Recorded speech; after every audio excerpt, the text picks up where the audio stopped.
Welcome to KJTV for your greatest news and programs. I'm glad you're here to listen to wonderful program coming to you. And please don't forget to subscribe or give us thumbs up. Thank you for watching.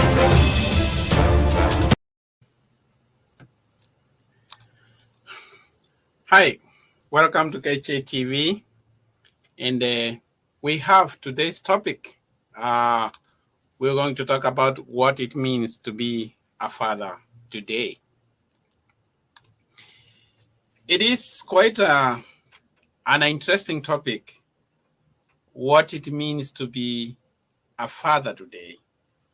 As time goes, fatherhood has gone through changes, and I want to start first and foremost by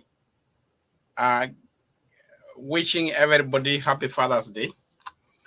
That we have before us a topic we are going to look at about fatherhood. So in the studio, we will have guests who are going to tune in so that we can talk about fatherhood. So here on the studio, I would like to bring in Chafet. Hi, Chafet. Hello, Doctor. Yes, welcome to the studio. Thank you, Doc. Yeah, we are having a conversation today, and it happens that we are in the weekend for Father's Day. Hello? Yes. You hear me? Yes, loud and clear. Yeah, thank you for joining in, and I can see we have another guest. Brother Morongi, hi. Hello? I think you are muted. You need to mute your microphone. Good. Thank you. Welcome. Hi. Hello? Yeah. Okay. Yeah, you Hello. can hear me. Hello? Yes. Yes. Yes, I can hear you. Thank you very much for tuning in. And we have Sam. Yeah, I think we are a full quorum. Welcome, Sam. Hello. Sam, we can't hear you. You need to. Hello?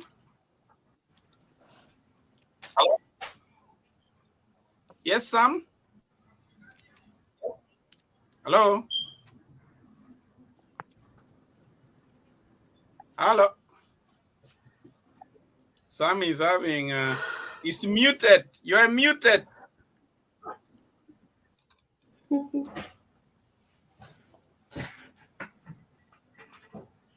Can you unmute? Oh, it's muted now. It's unmuted. Hello? Hello now, you can hear me now. Yeah, you were muted. Welcome, Sam. Thank you. We are so much excited here.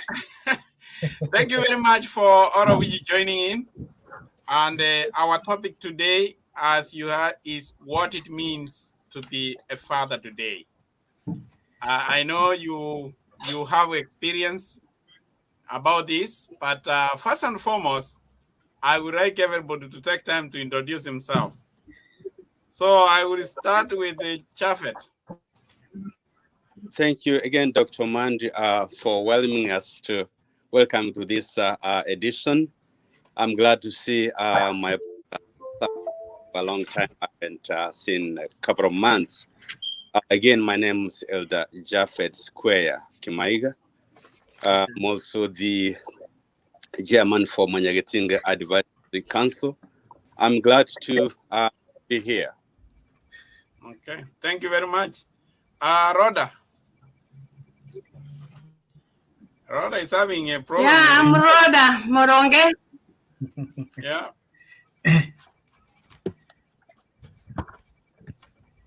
What You song see would you me? like You to hear make? me? We can hear you, but you are shaking. Hello?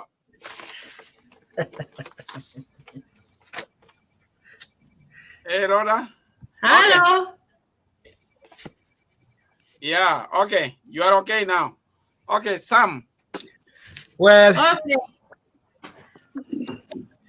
thank you so much, Dr. Omani. My names are Samuel Mwangi. I'm the executive director of the Global Fatherhood Foundation. Our foundation believes in formulating fatherhood in the best traditions, an approach by involving fathers, community, women, and the partners so that we can make fatherhood great. Oh, you are the right person here with all the answers. Yes, and Okay. we have different kind of programs, but I think I'll touch more as we go with the program. Yeah. So thank you so much for the opportunity. Okay.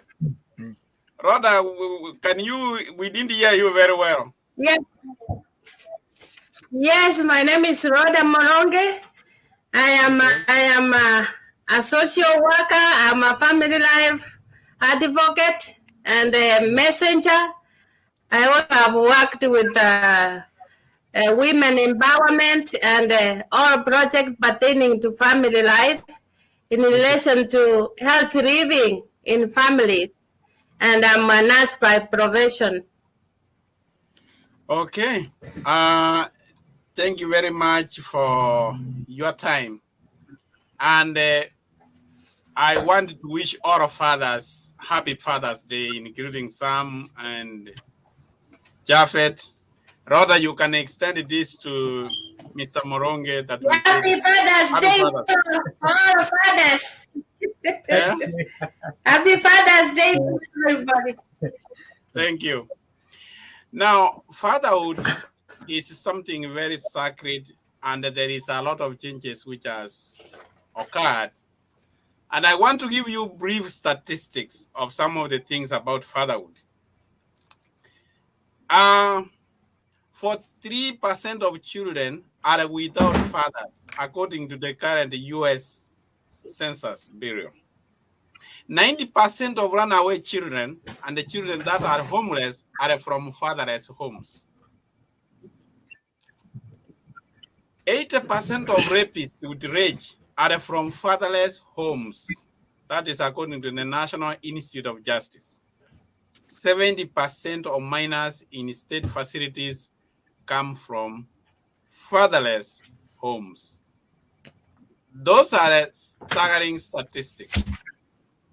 39% of inmates in jail came from single mother household family. The rate of abuse and neglect is higher in a single parent household. We can go on and on. That is how fatherhood is very, very important. And now, my first question I want to ask you is, who is an ideal father according to you? Japhet.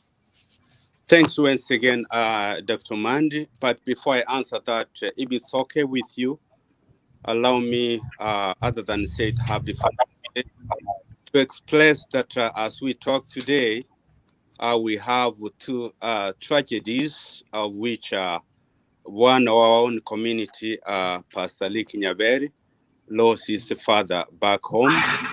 And one of us, a father in the Twin Cities, Elder Elijah Omirera, the daughter died yesterday, and actually we're in the process of, mourning family.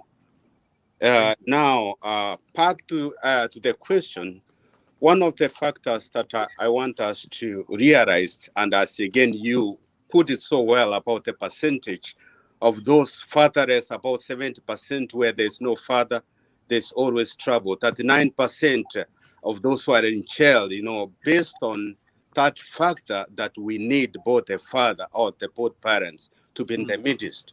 Now, the question of being fatherhood is really huge beyond the spoken words, as I can put it. It is really powerful and horrifying.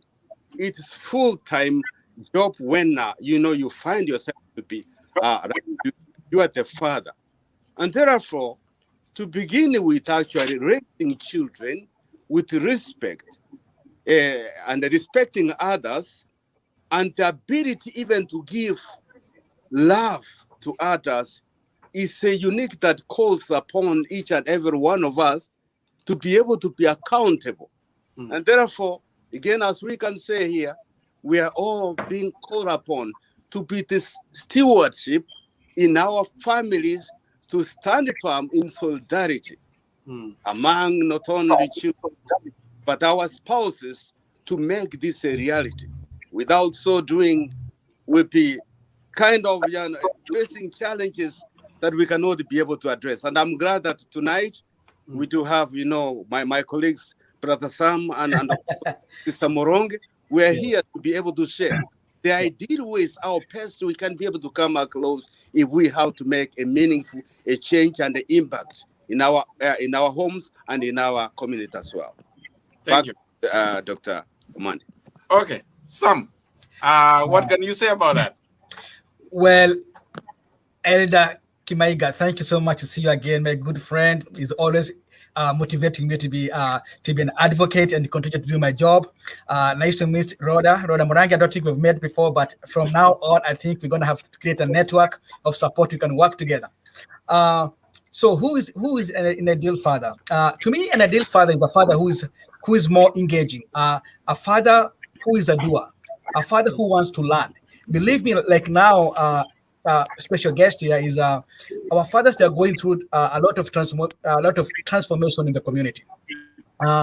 We have fathers who are coming out. They're going to marriage, then they're divorced, then we have situation whereby they're single fathers. So single fathers, they're raising kids. At the moment, also with the ideal father, I'm looking for a father who is more involved, not only also in education. We want those fathers to start going for those PTO meetings. We want fathers to start working 2 jobs instead of thinking about income and how you can have 2 legs, 1 leg in Kenya and 1 leg in Kisii, and start, and thinking that you have to have investment in Kisii. Sometimes you're spending your time with spouse and raising your kids. It's very complicated. It's complicated. I want father to start focusing now, and it is changing actually. Also, Dr. Omandi, I'm going to dispute you on your statistics here. Your statistics are old, Mr. Omandi. Yeah. You're talking about 202.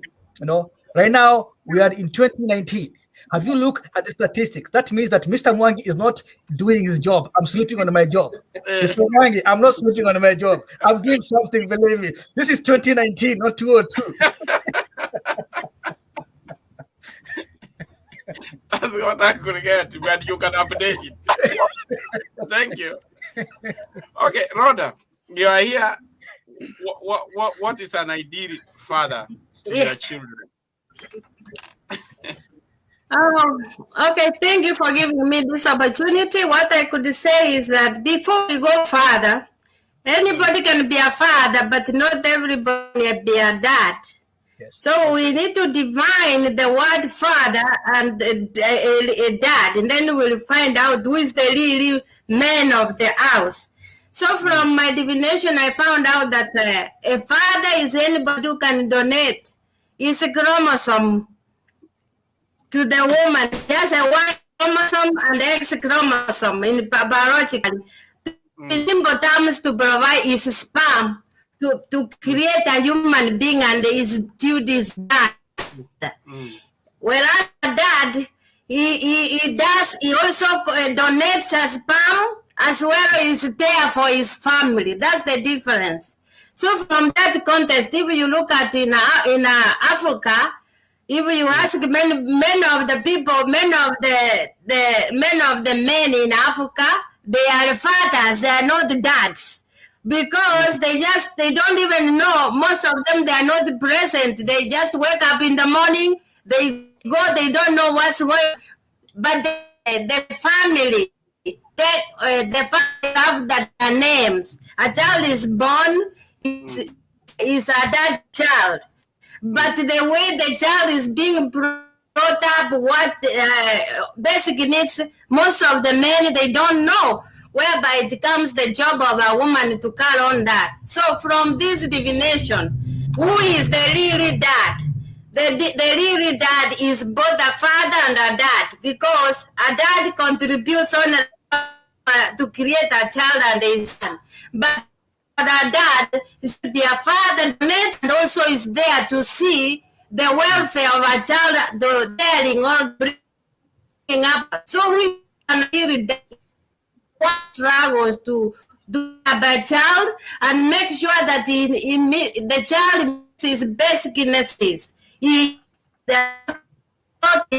protection, food, education, all that is the welfare of our child as it grows. That is an ideal father we can say who provides basic needs for the child and is always there for the child. So when we are going to discuss here, we receive temporary society father or a dad and our traditional or cultural father. Then we join them together because we cannot talk about fathers and leave the transaction that has taken place or comparing the values of our community which composes to which dictates who we are or what the community is in present. Thank you.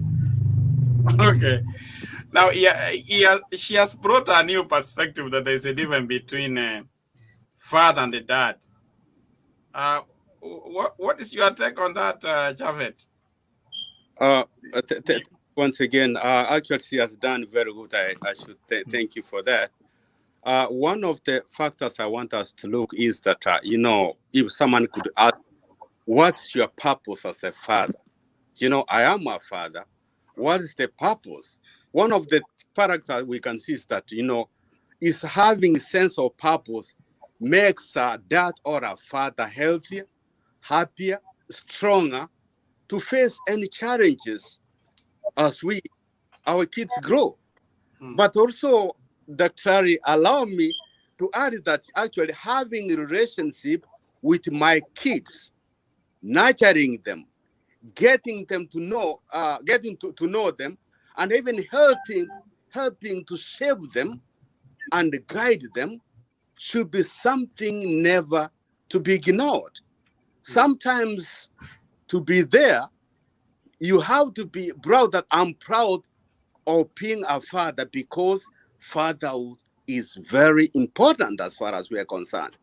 And again, as she well said, being just a dad just right there is not enough.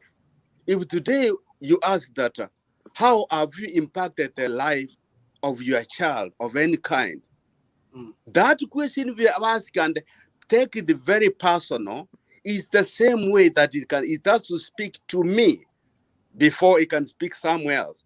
Sometimes these questions, they come, it's like you ask them once, twice. I heard you. How do I hear that? It's because of the relationship that I do have with my children, knowing that I cannot let someone take control or inspire my children if I am in good health. And that's why we all of us, we need to understand that we have a role to play. Thank you. As far as we are concerned. Brother Mwangi, do you have something to say about between a father and a dad? Definitely yes. And Rhoda, thank you. I think you went a little bit of your definition. I love it. I like it. So for me, a father and a dad, there's a difference here because anybody can be a father. Anybody can go there, sleep with a woman, have kids. That's a father. But a dad is a person who has a connection, emotional connection with a child. Now, let me give an example. If my son calls me, Dad, I want you to buy me. I want to buy me a cell phone from somewhere. You feel that connection. This is just a personalized connection that, as a father, I know my responsibility, and as a father, I have a relationship with my son. Let me say this also, as a community advocate. My job is to empower men, especially those in the immigrant communities, to have this kind of resources, resources whereby men who are coming here, who are struggling, they can speak to somebody like us who have been here before, and we can be able to navigate. They can be able to navigate, and they can be able to become good fathers because of the challenges that we go through every day. However, I wanna just go back and piggyback on what Mr. Elder Kemega would have said, creating that connection with our kid. That is the most important thing. First of all, we have to be there for them. Secondly, we need to have communication with them, especially during dinner time. When you're eating food, eat together as a family, ask questions. How's your day, my little junior Kemainga? Then talking. Again, also going to those PTO meetings. Again, Rhoda said, going to church as a family together. It's very, very important. Most of our fathers, let me tell you this. Most of our fathers, what do we do? That three things, especially about our African Kenyan men. We like soccer, we like sports, and we like investment. So those are the three things that they really distract us from our houses, from our homes, and we focus on the thing. That's why, honestly, I want to say this: our families are falling apart. If a child is running away from your house, running away, basically, either there was no love in that house, or there was no father, or there is no standard of a foundation, and he feels that he wants to go and get from somewhere else. And what's going on right now is, and I'm going to tell to all the families who are here, who are listening to this program, our kids, especially our youth, they are more likely to listen to their friends, their peer friends, than to their father and mother, if you are not in the picture. So we have to be in the picture for them right now, so that they can listen to us, they can be mentored, they can have a good foundation when they take off. Thank you. Thank you very much. Yeah. Now that is very nice. And one of the questions I want to ask is, how do fathers provide for their children in preparation for their lives ahead? How are fathers supposed to do that? Elder Kimaiga. Okay. Sorry, I turned my mic off. Okay. Good question. Once again, how do we impact actually the future of our children if I just recover? Yeah. One of the sense of actually purpose for fathers today is to see our children even actually do better than we are. And we must all admit that as the fathers of today, we are quite different from the fathers that we inherited from. Probably speaking of that, it's a point of just knowledge that our fathers actually what they wanted is to provide for us shelter, give education, give security, and financial to make sure that that is there. But kind of for today's, when you look at this are really changed. Why? Because some of the mothers who used to take care of them at home, in an environment where we are today, mothers also, they go to work, they make money, they supportive engagement in this kind of challenges. So that changes the scenario on what we knew about. So in the same way, how do we nurture our kids is actually our character. When Brother Sam Mwangi said so well, that unless you are there for your children, somebody else will step up and will lead them into a life not necessarily being the best model for what you want them to be, but because you failed to be one of them. So for us to be part of their future, and we really mean serious, is to be accountable and be there, supportive. Number one, you have to listen to them. Sometimes you want to say that this is a kid I just raised. It's better for them to listen to me, and we do not have sense for them to listen to us. No, the time has come, and the time is now. That's a question of sitting together with your children, listen to them. By so doing, then you know where you'll be able to approach them. Okay. Without so doing, that's why we end up making a mistake that we don't. Okay, thank you very much. Rhoda, what can you say? What do you think fathers should do to provide for their children in preparation for a greater future life? What I can say from that context is, as a forum, the way we are, we need to know that who is a father, who are really the quality father. We are here because the fathers have gone astray from duties and laws in the family.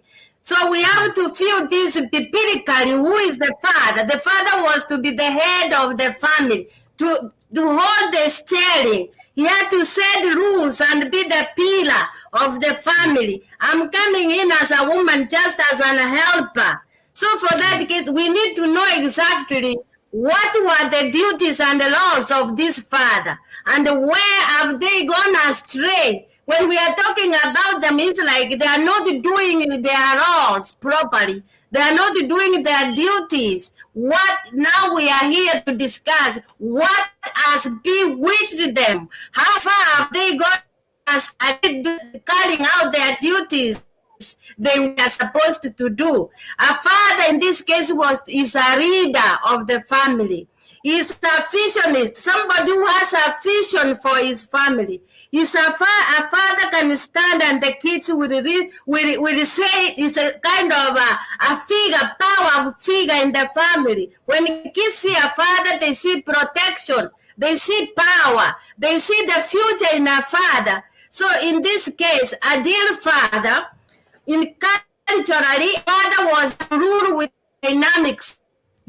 He has to make his family firm and stay immovable. So if we see those values and cultural values, our old fathers, what they used to do, and now, then in society, what has happened? Breadwinners by then, women were left at home with the kids.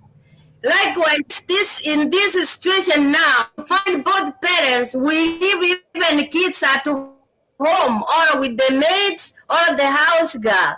And sometimes you fathers travel very far away and they leave the kids. Or some people have ended up having so many types of families: single mothers family, cohabitation family. Somebody says, I just want a kid, I don't want a dad. I can be able to take care of my baby. So after knowing the basics of a really dead father, what you are supposed to do and the roles, then this one will bring us to a point, what is really a real father? From what I learned, I found out that a real father should be a person who loves, to love the family, to protect, and to show that, to make his family stand firm by providing basic necessities. Love means he has to listen. Okay, yeah. Lord, I want us to summarize because we are really running a short of time. Okay. I had asked some few young men and young ladies some of the things about, more especially I'm focusing on the African parent and the challenges they have. And one of the things they say, which about fathers, that fathers like children comparison. Children comparison. Why can't you be like your older brother?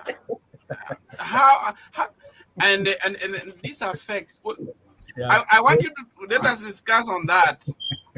That fathers here, more especially African fathers, like comparing children, the bad one, you are not like this, and how it affects children. They say that affects them. So, Brother Mwangi, what can you say about that? You have raised a very good question, because sometimes in our subconscious mind, in our cultural mind, that's what we say. But we like to compare because of competition. You know, when your elder son is doing good, than your younger child, so you compare. But here we shouldn't be doing that, because these kids, these children, each person is an individual person. They have got their own skill set, their own behavioral problems. So, and it does have an impact when you compare, when the young man tries to measure himself in terms of success with the older one, and he's not successful. So in other words, so when this man tries to settle down as a father, it's going to be so hard to be able to navigate to become a father, because how are you going to be able to be successful if your father was always comparing you with the elder brother? You know? And there will be challenges of how am I going to raise my kids to be successful, to be like my brother, if I was not being able, if I didn't do it myself. So in other words, you are setting this young man to fail. So we can change his mindset and say each child should be left, should be motivated to succeed at their own pace, because they're all different. Not all the kids in our community will go to college. So as a parents, we should not be ashamed. Don't be ashamed and say, oh, you know what, you're shaming me because so and so son and daughters go to college. We should be proud. Let's push them to a different career. Maybe they want to sell houses. Maybe they want to be business people. Maybe they want to start their own, maybe like a franchise, or maybe they want to. There is a 2-year college program where they can learn about becoming a plumber. You know, and they can make money. So we are learning a lot. Thank you. Elder Kimai, what can you say about that? Number one, I should say I don't know who bewitched us to take like the person of God, kind of to charge the mindset and the hearts of our children. Having said this, each child has been given some special gifts. Yeah. True. And the way they respond to things could be different. I have 4 children. Each one of them has different gift and the way they analyze things. But if I have just to have a favorite, that's not the best way as far as fathers were concerned. The thing is that if you see there's a given weakness in a child, what role do you play to make that a strength? And again, to be so sure about that, there's that question of saying that my son turned out better than I did, stronger, tougher, kinder, smarter, and even wiser than I am. But when you say this, you have to know that the approach that we have been putting across our children, that's what actually they learn so much from us. Now the question comes that, do you think your child could ever say that my father is a hero? You know, my father is a role model. So we should always be careful what kind of language how we address our children in the society of today. Thank you. And Thank that's you. our legacy for the future. Rather, give us from the female perspective about this children comparison. Comparison is a part of life. Even the way we are like this, comparison is normal to compare. The thing is, how you put it is what matters. For example, it's like you men. If a woman compares you with another man, you feel so bad. But there is a language you can put to a child. For example, if your child has bound so well, the brother is doing very well, you can say, hey, you are having this problem, and he came out very well. Maybe you can hang out with him, he can help there. So you have compared, but you have not gone head on. So comparison is there. It makes them challenge, but it is the way you put it. And then foremost, you should know that the kids are different. But comparing is a must, because that's the only way they can learn. It all depends on how you put it, because they have different weakness. But if you see the elder brother can help, there is a way you can chip in that this is a problem and brother can help to come up. Okay. Dr. Amanti, I just wanna piggyback one thing. Just Dr. Kimangi, what he has said. I think just like any other child, is the role had said. When a child look at you as a father, a child looks at a hero. So we have a big responsibility also, just to mold them, to navigate them, and to give them resources. Let me give you my own personal example. Yeah, like my daughter was very struggling at school, and to a point whereby I'll go to school to their school and sit down at the back of the school and help out. It's allowed in the school system. Sit down, help out here. So, and currently right now, she's an A 4.1, 4.2 GPA, top of the student here.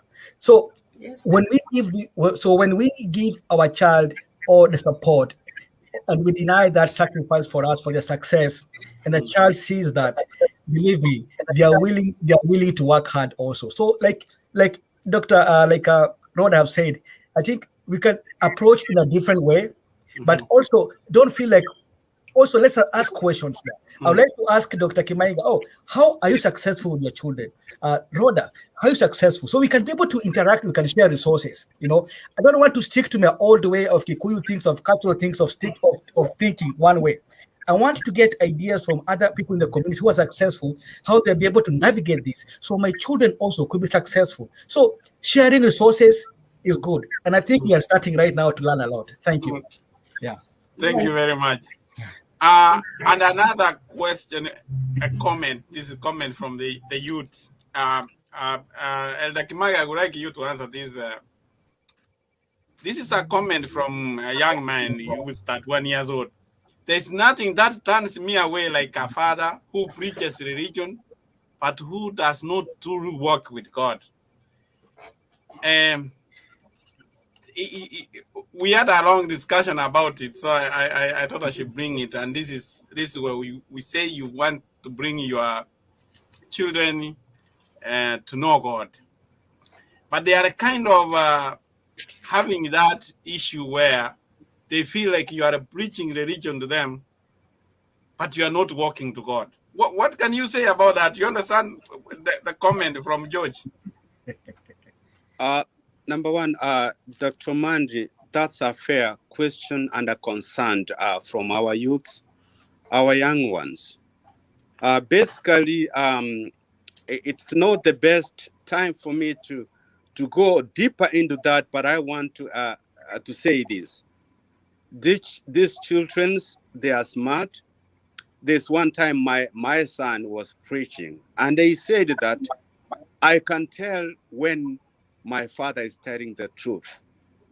I can tell when my father is strongly convicted over something. And that brings me to the best way that to fix this question, be yourself. Do not preach what you don't expect others to say. And actually, spiritually, you had more souls. If you say, let us merge with this, it's like drinking wine when others you call it water. Okay. That cannot be said enough. But may I allow me to finish with this statement that history will judge us so harsh if we don't really mean what we say and at where and what point. Sometimes history isn't only being told, but forth, lived, and written. And that brings us towards that, what does your history say today? Okay. That same question that young man asked is asking on behalf of many out here who are challenging us to that question. As he was asking for you, what's the turning point? Ladies and gentlemen, the time has come, and the time is now that we must be able to make a legal U-turn by doing the right thing, even if it doesn't mean sense to somebody who would want to just for something. But someone can say that, you know what, I know when Rhoda says this, what it means. I know when Brother Sam Wang said this, that's what he says. That's how we can make it. Okay, our time is fast. We are having like 5 minutes to end. Sam, what do you? I want us to be brief a little bit. Certainly, I think I'm going to be very brief. And Kimainga, thank you so much for what you have said. I want to say this. It is a concern. It's a concern because we have fathers who have taken pastorhood as a career and a father as a career. So you have two different careers in one person. Understand what I'm saying? Yeah. So you are a pastor has a career. So that means that when you are outside your home, you are a pastor. When you are inside your home, you are a father. And that is very, very it's very, very confusing because a child expects you to be a pastor from outside and inside the house. So it's how you behave outside you should also amplify and behave inside the house and carry that duty the same. That's where the confusion comes here. Especially pastors who are fathers and they're struggling and they're going to work and they have some immigration issues. So you try to live a different kind of life in order to survive. But our children now, they're confused because outside your home, they look at your pastor as a person of respect. You understand me? And now, when you come in the house now, you look at something different now. Okay, father he gets a lot of respect from outside, but from inside our house, he's a different person. He's doing things differently. So that's the confusion up here. I want to speak to this kind of father straight to the pastors here too. I want them to practice what they believe in. It doesn't matter. When you get started, the community will stand with you. Because these children, how you're preaching and how you're doing it, they are looking at you. You are their heroes. So fathers, our pastors, stand together. Whatever you are doing behind it, just continue and serve and also serve your family. And also remember, at home, not only you're a father, you're a pastor, but also be a good father, an involving father. Thank you. Okay, thank you. Rhoda, what do you have to say about that? Hello? What I say is that parents or fathers determine which religion. Even you are a leader, you are a pastor in your own house. So it irritates people when you become so strict in religion to your children. There's a time you put them in religion and there's a time you let it go because you've shown them the way. It is their duty not to keep on remembering, even if they go astray, they will remember the way you showed them. So as a father, the way you treat their mother, it will impact their life outside. The way you behave, if you're strict, you are not faithful. You don't listen to them. You do bad things, you don't love them, you do contrary, and then they will not listen. So that's why fathers should be kind, should be approachable, and love their mothers because the kids really copy what they're doing to their mothers. Hello? Rhoda, you have been having internet issues. Yes. Thank you very much. And my last question. Yeah. How has living in America changed your view of fatherhood? I know all of you lived in another country, you are in another country. Some. Yeah, our time, we have only 3 minutes. Well, I'm going to be very fast here. Well, fatherhood has changed me a lot. I find that I'm more involving. I support my wife in her career. Whenever we make decisions in our household, we want to make sure that we are doing it together. And also, I want to make sure that I support my kids in their career. I want my kids to be open with me. I can be open with them. I've learned one thing also about listening to them. When they have issues, when they have questions, sometimes they question me, I want to listen to them. Sometimes I make mistakes, but I want to just make sure that I'm learning. And every day, believe me, even as a fatherhood advocate, I'm learning a lot from great men and women like you. Thank you. Thank you.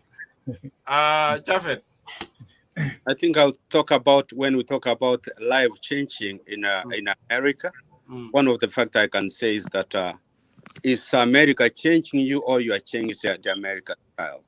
Because of the interest of time, there's only one thing I can say is that as far as I'm concerned, the change I've gotten from America is that, number one, it has so many resources. If we're tapped, they will help. But in the case if we do not take advantage of this, then America can change us. Because of that influence, then we do things that are different. Having said that, I never used to know, like being like the young kids, I could not, babysit my kids and that. But one thing I've come to realize through America for sure, it's even bringing fathers, to be able to take care of children instead of saying that young kids are for matters.